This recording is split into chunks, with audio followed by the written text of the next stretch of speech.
दोस्तों सर्दी धीरे धीरे अपने पैर पसारने लगी है। जैसे जैसे सर्दी बढ़ती जाएगी वैसे वैसे हमारे गार्डन से गर्मियों में फूल देने वाले जो प्लांट हैं वो जाने लगते हैं, हमसे विदा लेने लगते हैं। उनकी जगह सर्दियों में फ्लावरिंग करने वाले जो प्लांट हैं वो आप ले लेते हैं। समय के अनुसार परिवर्तन जरूरी है और कोई अपना स्थान छोड़ेगा दोस्तों तभी उसकी जगह कोई दूसरा ले पाएगा। रात होगी दोस्तों तभी सुबह का होना संभव है। जिस प्रकार गर्मियों में हमारे जो प्लांट हैं वो अपनी अलग सी छवि हमारे गार्डन में बिखेरते हैं। उनके जाने के बाद अब बारी आती है दोस्तों सर्दियों में लगने वाले फूलों की। अब उन्हें हमारे गार्डन की कमान संभालनी होगी। वैसे तो दोस्तों कई सारे हज़ारों तरह के जो प्लांट हैं उनको हम इन दिनों अपने गार्डन में जगह दे सकते हैं।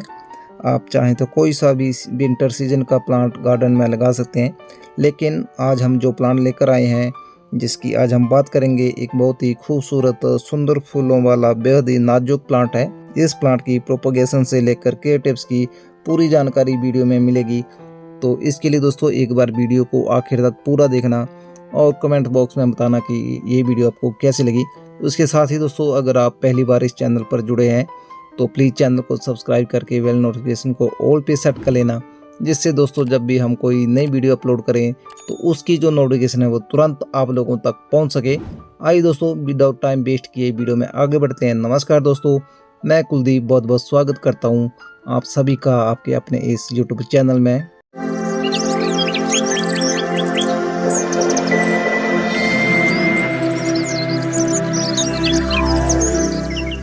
दोस्तों आज हम जिस प्लांट को लेकर आए हैं, जिस प्लांट की आज हम बात कर रहे हैं और कोई नहीं बल्कि खूबसूरत सुंदर फूलों वाला नाजुक सा प्लांट बाल्सम का है, जिसको गुलमेंदी, टच मी नॉट और इम्पैशन नाम से जाना जाता है।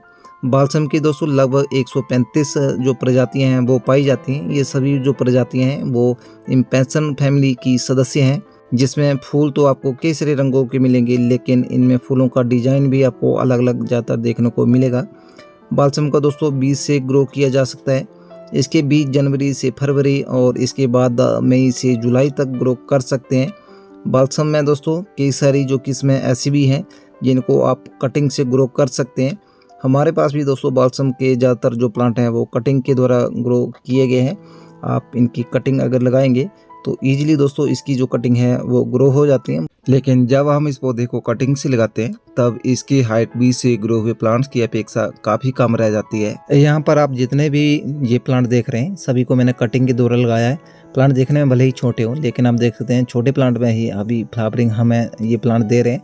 जब ये प्लांट और बड़े होंगे, थोड़े और मैच्योर होंगे, तो इसमें और भी ज़्यादा फ्लावरिंग हमें देखने को मिलेगी। बस जब आप इसकी कटिंग लगाएं तब जो सॉइल है दोस्तों उसमें थोड़ी सी नमी होनी चाहिए। इस प्लांट में सिंगल पेटल और मल्टी पेटल दोनों तरह के फूल आते हैं, और जब दोस्तों प्लांट्स में फूल आते हैं तो पूरा प्लांट फूलों से भर जाता है और प्लांट देखने में भी बहुत ही खूबसूरत लगता है। बाल्सम के प्लांट को जब दोस्तों एक बार आप लगा लेते हैं तो फिर ये आसानी से आपके गार्डन से ख़त्म नहीं होता है, क्योंकि फ्लावरिंग के बाद दोस्तों इसमें सीड पॉट बनते हैं, और जब ये सीड पॉट मैच्योर होकर पक जाते हैं तो ये खुद ही दोस्तों फटकर इधर उधर इसके जो सीड हैं वो चले जाते हैं। और जब दोस्तों टाइम आता है इनके जर्मिनेशन का तब ये जो प्लांट है वो खुद जर्मिनेट हो जाते हैं। आप इन प्लांट्स को बाहर से निकाल करके अपने गार्डन में या फिर मनचाही जगह पर लगा सकते हैं। अगर दोस्तों हम इनके सीड पोट को हाथों से टच करने की ज़रा भी कोशिश करते हैं तब ये जो सीड पोट हैं दोस्तों वो टच होने से पहले ही फट जाते हैं, इसलिए इन्हें टच मी नॉट नाम से भी जाना जाता है। तो इस प्रकार दोस्तों हमने जाना कि बाल्सम को कैसे लगाया जाता है, लेकिन अब बात करते हैं इसकी सॉइल के बारे में।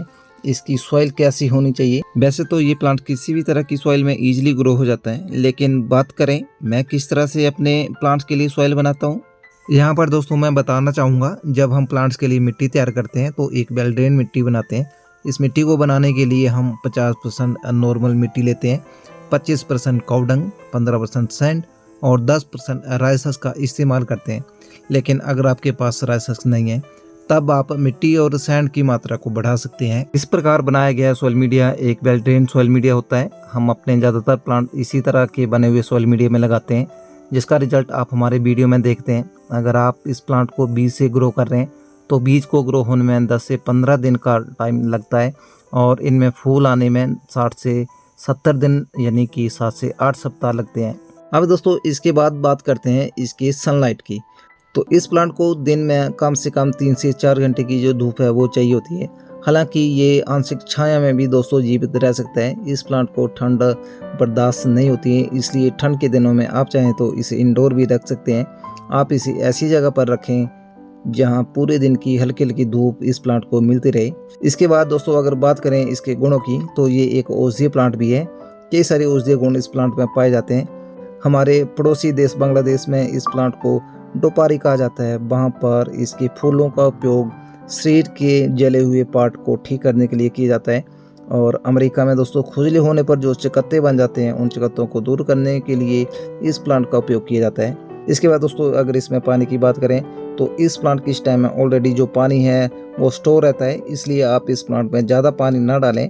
आप इसकी सॉइल को चेक करिए, अगर आपको इसकी सॉइल में नमी ना दिखे तब आप इसमें पानी दे दीजिए। लेकिन एक बात का आप खास ध्यान रखें, इसकी मिट्टी बिल्कुल सूखी नहीं होनी चाहिए। अगर प्लांट की मिट्टी सूख गई तो आपका प्लांट भी दोस्तों ख़राब हो जाएगा। बस आपको इसकी मिट्टी को मॉइस्ट रखना है। ज़्यादा पानी से ये प्लांट बहुत जल्दी ख़राब हो जाता है। ज़्यादा पानी या नमी अगर मिट्टी में होगी, जितना प्लांट मिट्टी में होगा दोस्तों, उतना नीचे का ये जो प्लांट है वो ख़राब हो जाएगा।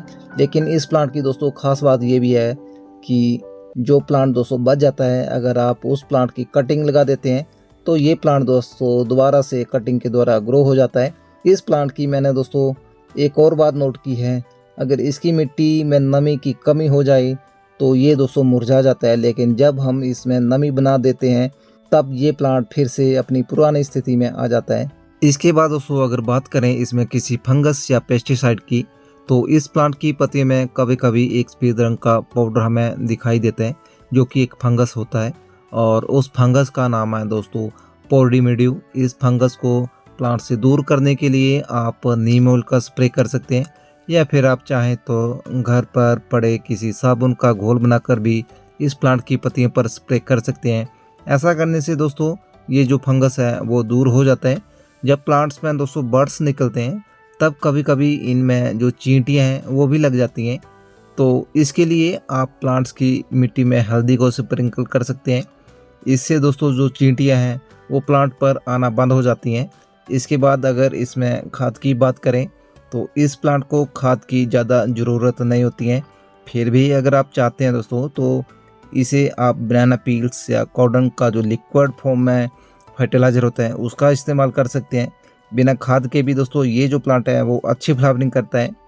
तो ये थी दोस्तों गुलमेहंदी, बाल्सम या इम्पैशन प्लांट से जुड़ी कुछ जानकारी। वीडियो आपको कैसे लगी आप कमेंट्स में ज़रूर बताएं। इसी तरह की किसी और नई वीडियो में आप सभी साथियों से फिर मुलाकात करेंगे। तब तक के लिए दीजिए हमें आज्ञा। नमस्कार।